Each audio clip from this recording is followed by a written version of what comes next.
And President Biden says the U.S. will be able to take in 100,000 refugees who fled Ukraine. He's meeting with world leaders at NATO headquarters today. Several million have left the country, creating the worst humanitarian crisis in Europe since World War II.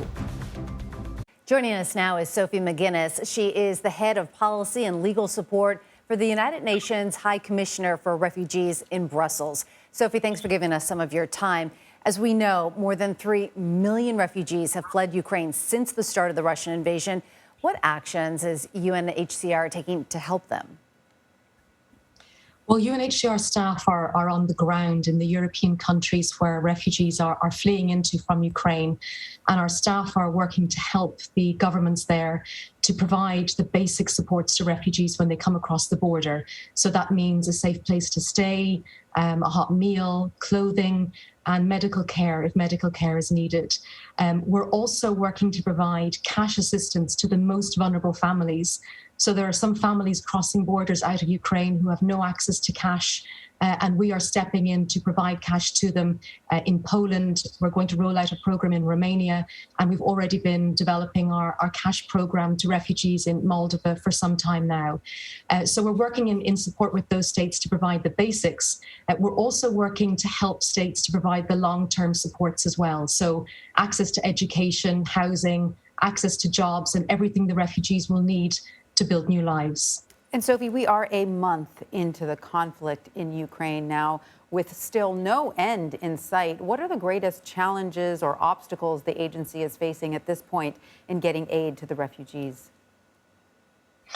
Well, one of the biggest challenges is inside Ukraine. We have over 100 staff on the ground in Ukraine, and they're working to deliver support to internally displaced people. So that's Ukrainians who've had to flee their home but have stayed within their country. And that's really challenging because, as we know, the conflict is continuing and it's very difficult to move safely, to get trucks to move to places safely. It's very difficult to access fuel these days because of major fuel price rises in Ukraine. So there are lots of challenges there. And we have over 6.5 million Ukrainians who are displaced within their own countries. And then for the over 3.5 million refugees who are now in Europe, we have a number of challenges. And one of those is to make sure that the support gets to local groups, all those fantastic people across Europe who've opened their hearts and their homes to Ukrainian refugees and taken them in. We need to make sure that they also get some financial support to maintain all the great work that they're doing. Sophie, you mentioned the long-term support and how important it is in this crisis. How is EU countries' approach to this crisis different from how the countries have approached asylum issues in the past? Well, one of the biggest differences is that the European countries decided on the 4th of March to bring in what's called temporary protection. So almost all of the refugees who fled from Ukraine are eligible for this temporary protection. And what it means is they get access to a residence permit for at least a year in Europe, and that can be prolonged for longer. This residence permit, this temporary protection, means they can access social welfare, housing, they can access education, they can access health supports in the countries where they are. And they can do that without having to go through any asylum procedure.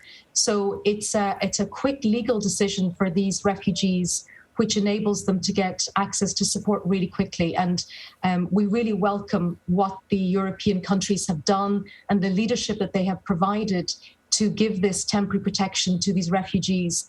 And in addition, I think what's different is we've seen a fantastic outpouring of support from people across the European Union, in particular in Poland, which has taken in 2 million refugees alone, and where so many people have opened up their houses and taken refugees in and given them support and help. Yeah, I have a personal friend in Geneva who just welcomed a mother and her children. Really, it's a universal effort. Sophie Magennis in Brussels with the UN, thank you so much. Thank you.